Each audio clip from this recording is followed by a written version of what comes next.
God is a good God. We greet you with one love from Choices.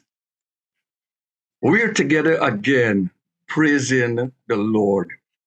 What a joy and privilege it is to meet, greet, and share one love with you.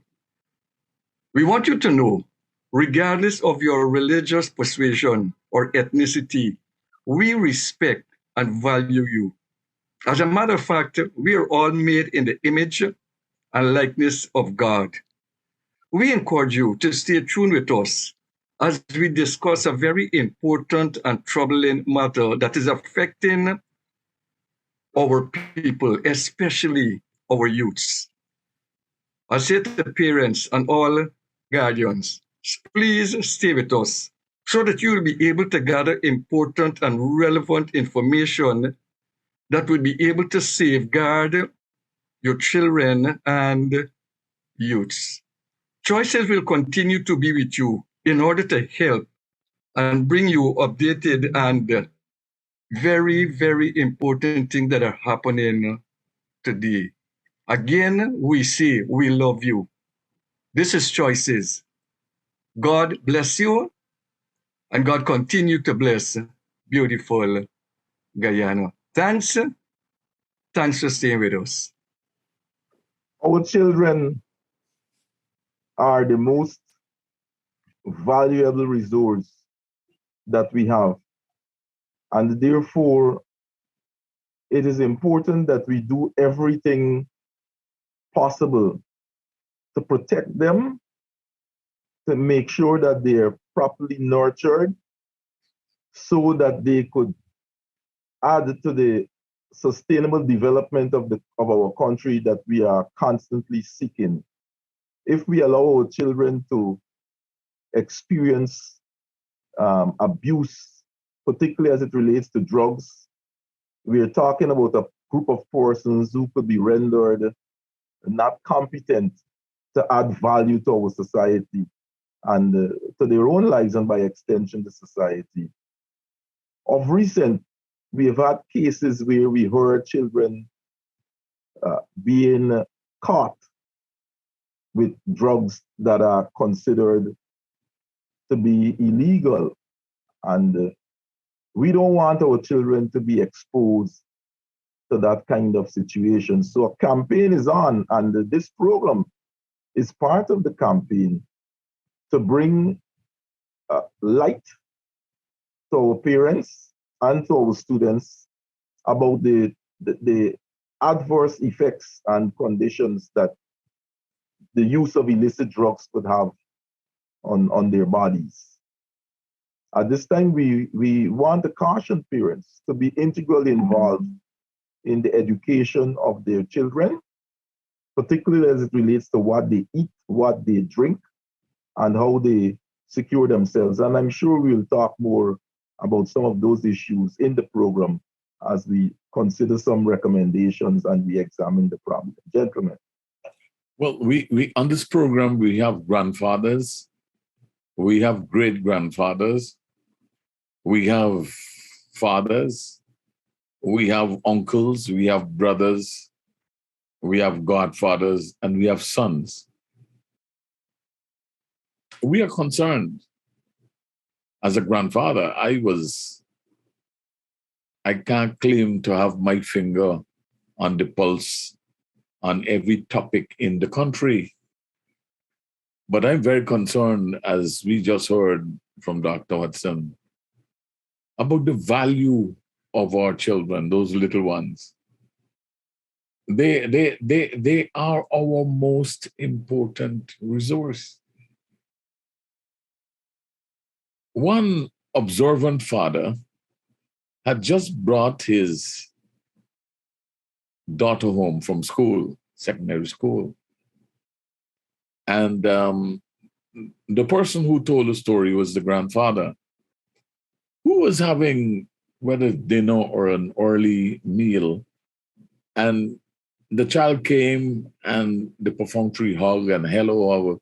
But then he heard his son, her father, say, "Dear, why are you upset? Were you crying? And the child said, no, everything is all right.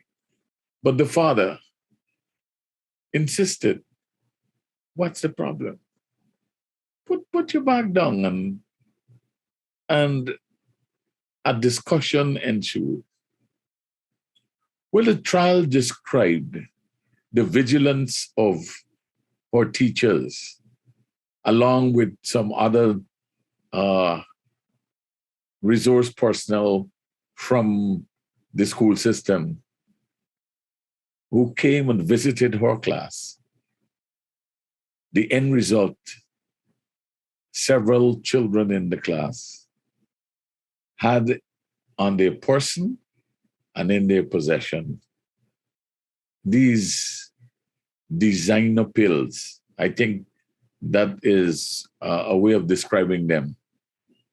They look like they can look like breath fresheners. They can look like a little mint. They could look like a gummy. They look innocent.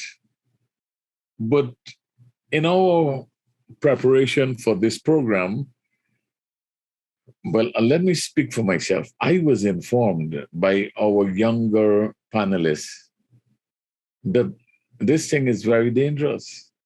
I would like them to lead us. And we like parents. Parents, some of you are aware, some of you are not. We have a duty, we feel, a responsibility.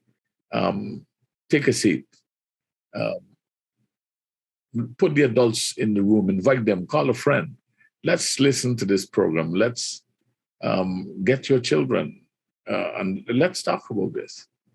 Let's talk about this. Josh? Thank you, Bishop. So one of the drugs, one of the trending or popular drugs that is being consumed today is something known as Molly. Parents may have heard songs or may have heard children talking about Molly and may not be aware of what it is, but it really is ecstasy. It's an hallucinating drug, a drug that alters reality. It's also referred to as candy, also referred to as sweets, also referred to as sugar. There's a popular phrase that says sugar down. Basically what sugar down is having used Molly, having used ecstasy, you now feel this energy and this life and this upbeat feeling. And it's an illegal drug now in Guyana. And it's very accessible. You would be surprised where Molly is accessible. And I want to encourage you to check parents, check your children, check their school bags, check their lunch kits. It looks like sweets. It looks like sweetie, it looks like candy. But I ask questions and inquire because what is happening is that persons are consuming Molly at parties, they're consuming Molly at social functions, and they're using it to feel better about themselves, to have a high. But being a drug, it can become addictive. Persons can become addicted to it. And the negative impact, some persons would have used this Molly and started to behave in negative ways. We've heard accounts where young women were drugged by Molly, using Molly, and then they were gang raped or party raped. Some persons use Molly and unknowingly, and then the last thing they remember, they were having fun someplace. The next thing they remember, they regain consciousness, or they woke up near their house or in a vehicle or somewhere else. It is very popular among our young people.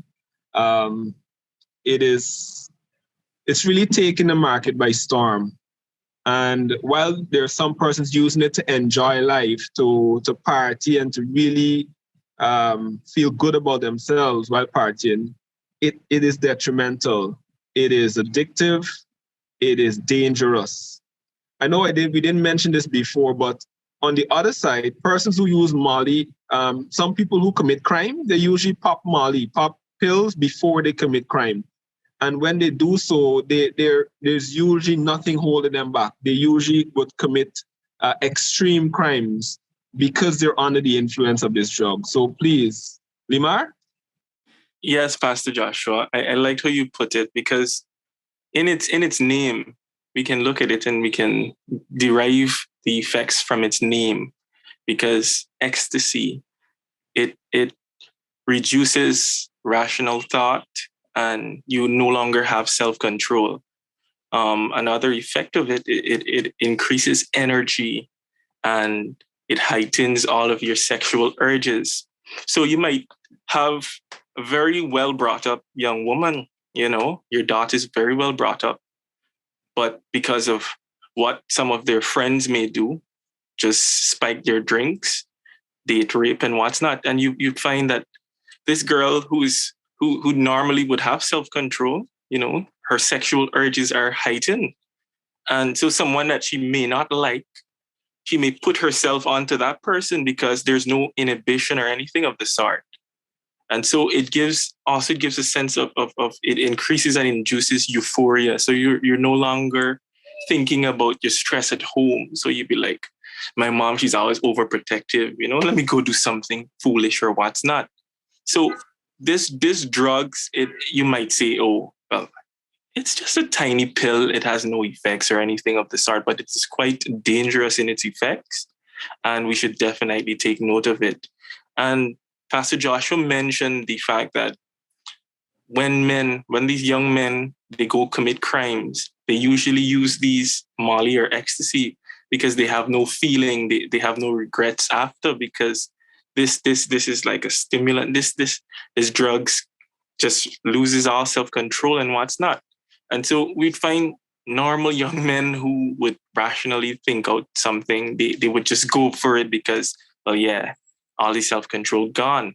So we want to just encourage you, our viewers, our parents, our youths, because you just need to be careful of who you have around you. Because you might think it's an innocent party with your friend, but they have ulterior motives and different intentions. So just be careful, be proactive, and just assess those you have in your circles. And even if you're a partier, because I won't come here and sit down and say that young people don't party. Respect people's choices. Respect that young person who doesn't want to drink. Respect that person who doesn't want to consume whatever you've concocted or what's not. Respect their position, and just be mindful of these things as we go about. I'm so happy you two young men, you two young pastors can share. As I research this drug, Molly and ecstasy, as we call it, and as you said, Minister Limar, it may seem innocent. It's just something nice and a high, but as Pastor Joshua said, you can become addicted. And when you become addicted, what my research showed me, or is showing me, that it leads to brain damage. So there's a potential for brain damage as you keep going to this high, going to this euphoric moment. For whatever reason, you could be depressed and you just choose to get high, and the peer pressure and so on, as my colleagues alluded to, and you just want to try something one time, and then it becomes addicted. It leads to brain damage, it leads to body waste, and I'm reading and I'm learning so much. The signs that you can look for as parents would be this anxious behavior from your child. The teeth always clenched, a sign of confusion. They're not sure where they are. Bishop indicated that the father saw something was wrong with his daughter. It's not her normal behavior. So these are signs that we can look for. It doesn't always mean it's Molly, but we are alerting you out there as parents, as guardians, as uncles, as fathers, as brothers. The effect of using Molly lasts for about 6 hours after. Once it kicks in, it lasts for about 6 hours. So you can imagine the the loss of any prohibition. You know, you are normally a respected and upright individual, and you just lose your hair down, as the saying goes, and you let go for whatever it is that you want to do. And that's just the first time, and then the second time, and then the third time. And then our body begins to waste away, and then our brain cells become damaged, and we start regressing as citizens. And then when we become older now, what do we have to contribute to society? So it's an entire process. It's not about using Molly one time now.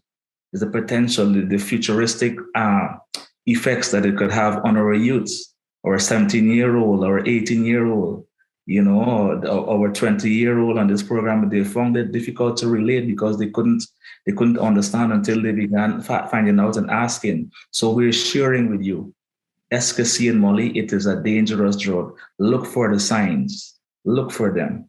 I am hearing the advice you're giving to parents, and so far we associating it, the use of the drug, with enjoyment, the gathering at social functions and all of that. Is it widespread? I mean, is it like it is sold over the counter? I mean, yes, I will check bags and all of that. I will check school books and all of that. But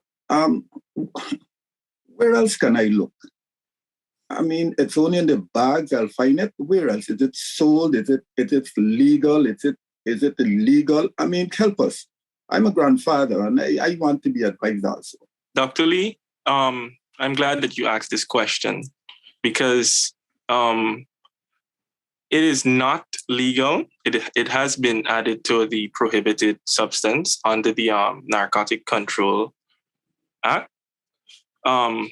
It is prohibited, but you know, many people still make these drugs available. You can go right around the corner. You know, I don't want to call out a particular area, but I could remember a friend just saying that, oh, I want to get this pill and sugar down, and I want to go in this area, and I could get it quite easily. And the thing is, it's not, you know, extremely expensive that you cannot afford it. So you may be an allowance of $2,000, and you can have access to that as low as $2,000, as low as $1,500 and thereabout. So it's not something that you can say, oh, well, it is only available to the affluent members of society. Well, yes, they have access to it and it's more readily available to them, but the average man, average poor person could raise a 15. And I know young people that go out and party with $5,000 the least, $5,000 the least. So I'm talking in our language. So it's accessible, it's affordable.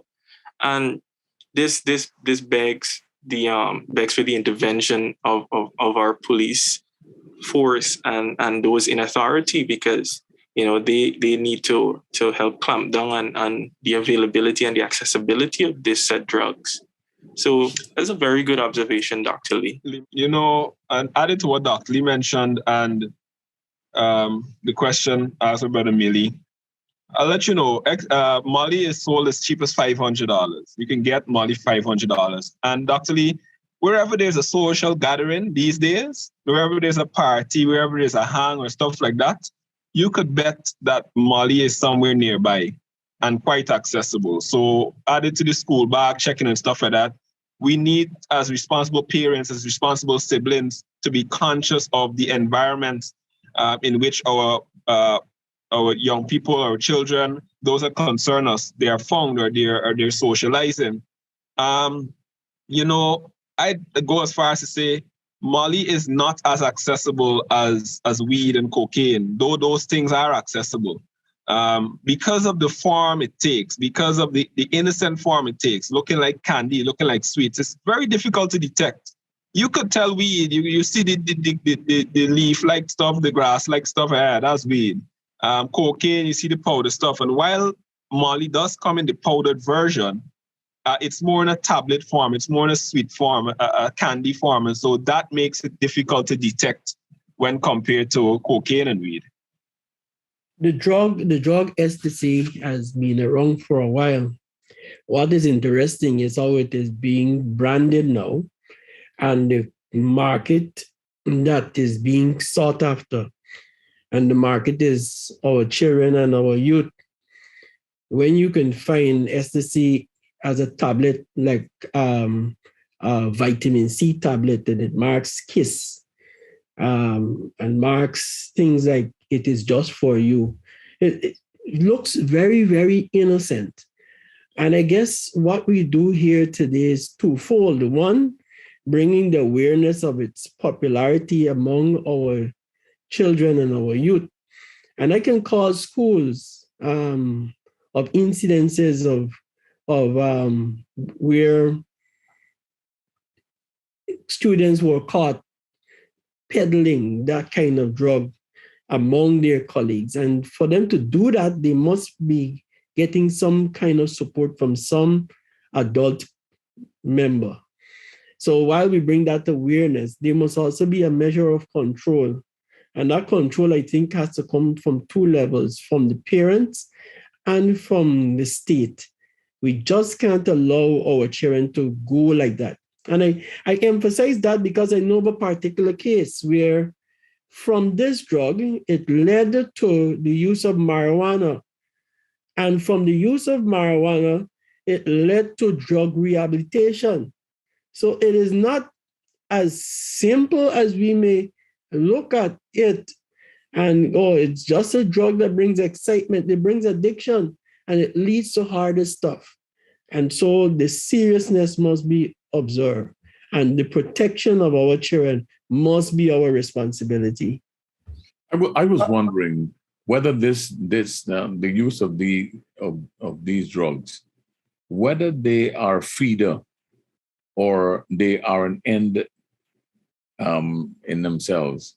That is, if the people who use them for excitement, for entertainment, for heightened pleasure, and so on, it stops there, or it creates the urge, a craving for other kinds of experiences. It's if we want our parents to know that people might say it's innocent, it's just minor excitement, or this thing, it produces desire and appetite for harder, more dangerous drugs. Well, the thing is, Bishop, people generally always are on a campaign to try new things. The fact that the drug alters your thinking, your mind, it is quite possible that someone might say, man, look, with cocaine, you will have that kind of experience, but you will have a better experience in terms of using cocaine, and they might tell you how you'll feel strong, you'll feel like you could conquer the world and so on, because cocaine takes it to a notch, a level higher. And so people are constantly looking to try new things. And once you are on something, sometimes you say to yourself, look, I had enough of Mali, let me now move to something else. And so in that sense, I would agree that once you start using, you would want to go in another direction.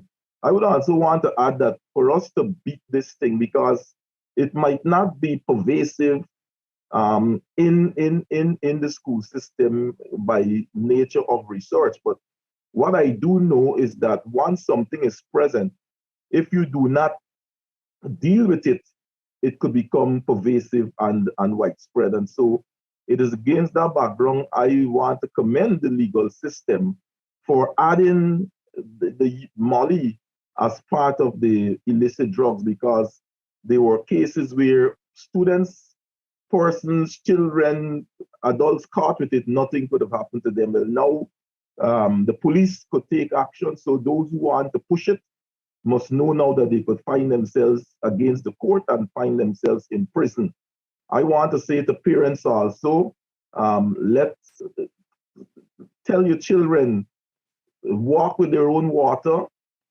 Try not to be buying a whole set of things from different people in the streets and so on. And try not to be exchanging food, sharing foods and so on, because you never know who might be mischievous. And so the pusher man, the seller man must know that the law will deal with you if you continue to move in that direction. So to beat this thing, I think there has to be a collaboration with all stakeholders, education, and all the other means of bringing information to people, creating a sense of awareness so that we could conquer this thing. Because like we said earlier, our children, they are valuable, and if we allow them to become hooked on something that is not good for them, their lives could be wasted. And then the society has another problem in taking care of dealing with people with junkies. And I don't know if we have those kinds of systems to deal with people, who are suffering from addiction. The wise man said in Proverbs 8:32, "Now then, my children, listen to me," is wisdom speaking. And that's what we're trying to advocate. There's a place for wisdom. Listen to wisdom. We listen to everybody else. Wisdom says, "Now listen to me. Blessed are those who keep my ways. Listen to my instruction and be wise. Do not disregard it. Blessed are those who listen to me, watching daily at my doors, waiting at my doorway." No, not to set a trap. Listen, wisdom begs. "For those who find me find life and receive favor from the Lord. But those who fail to find me harm themselves. All who hate me love death." Your children, our children, are the most vital, important resource we have. We could extract all the oil that we have and sell it. And we have our sons and our daughters cannot benefit from it because they have invested in behavior that leads to death. Parents, please examine this issue. Parents, please, let's watch over our children. This is Choices. We'll see you next week. We thank you for joining us on Choices today. Remember, you can join us at First Assembly, LNP Durban Street, Workmanville, Georgetown, Guyana, for any of our special services. I'm Celicia on behalf of the set, reminding you that your whole life is the sum of your choices. God bless you.